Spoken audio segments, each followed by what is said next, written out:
उनका देश चांदी और सोने से भरपूर है और उनके रखे हुए धन की सीमा नहीं। उनका देश मूर्तों से भरा है। वह अपने हाथों की बनाई हुई वस्तुओं को, जिन्हें उन्होंने अपनी उंगलियों से संवारा है, दंडवत करते हैं। इससे मनुष्य झुकते और बड़े मनुष्य प्रणाम करते हैं। इस कारण उनको क्षमा न कर। यहोवा के भय के कारण और उसके प्रताप के मारे चट्टान में घुस जा और मिट्टी में छिप जा, क्योंकि आदमियों का घमंड बड़ी आंखें नीची की जाएंगी और मनुष्य का घमंड दूर किया जाएगा। और उस दिन केवल यहोवा ही ऊंचे पर विराजमान रहेगा, क्योंकि सेनाओं के यहोवा का दिन सब घमंडियों और ऊंची गर्दन वालों पर और उन्नति के फूलने वालों पर आएगा।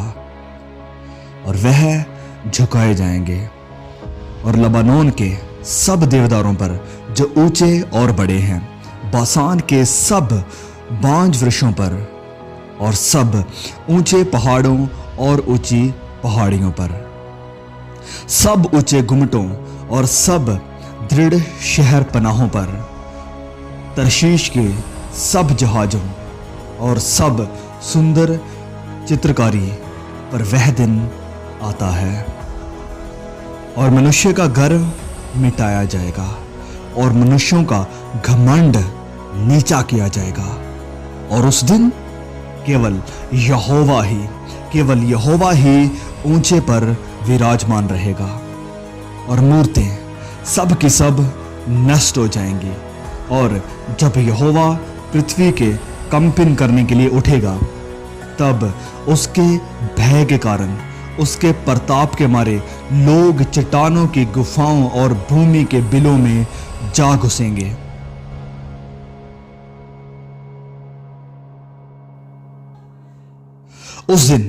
उस दिन लोग चांदी और सोने की मूर्तों को, जिन्हें उन्होंने दंडवत करने के लिए बनाया था, शिशुद्रों और चमगिदड़ों के आगे फेंकेंगे।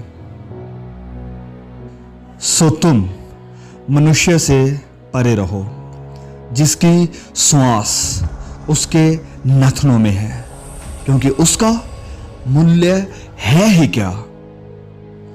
तुम आप ठीक जानते हो कि जैसा रात को चोर आता है, वैसा ही प्रभु का दिन आने वाला है, जब लोग कहते होंगे कि कुशल है और कुछ भय नहीं है, तो उन पर एकाएक विनाश आ पड़ेगा। जिस प्रकार गर्भवती पर पीड़ा, और वह किसी रीति से बचेंगे। पर हे भाइयों, तुम तो अंधकार में नहीं हो कि तुम पर वह दिन चोर की नहीं आ पड़े, क्योंकि तुम सब ज्योति की संतान और दिन की संतान हो। हम ना रात के हैं ना अंधकार के हैं, इसलिए हम औरों की नाई सोते ना रहें, पर जागते और सावधान रहें।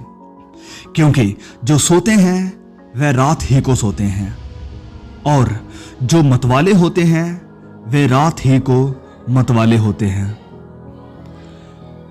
पर हम तो दिन ही के हैं, विश्वास और प्रेम की झिल्लम पहनकर और उद्धार की आशा का टोप पहनकर सावधान रहें।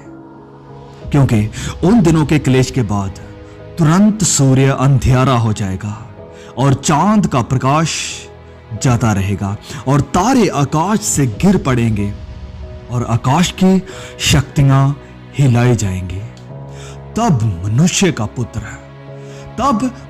के पुत्र का चिन्ह आकाश में दिखाई देगा, और तब पृथ्वी के सब कुलों के लोग छाती पीटेंगे और मनुष्य के पुत्र को बड़ी सामर्थ और ऐश्वर्य के साथ आकाश के बादलों पर आते देखेंगे।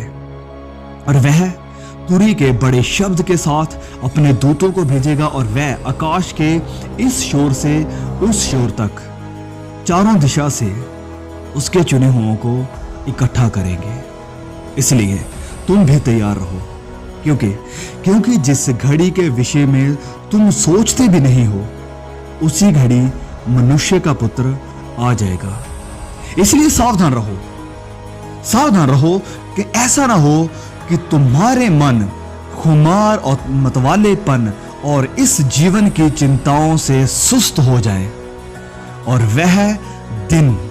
वह दिन तुम पर फंदे की नाई अचानक आ पड़े, क्योंकि वह सारी पृथ्वी के सब रहने वालों पर इसी प्रकार आ पड़ेगा। इसलिए जागते रहो और हर समय प्रार्थना करते रहो कि तुम इन सब आने वाली घटनाओं से बचने और मनुष्य के पुत्र के सामने खड़े होने के योग्य बनो। आकाश और पृथ्वी टल जाएंगे, परंतु मेरी ये बातें कभी ना टलेंगी।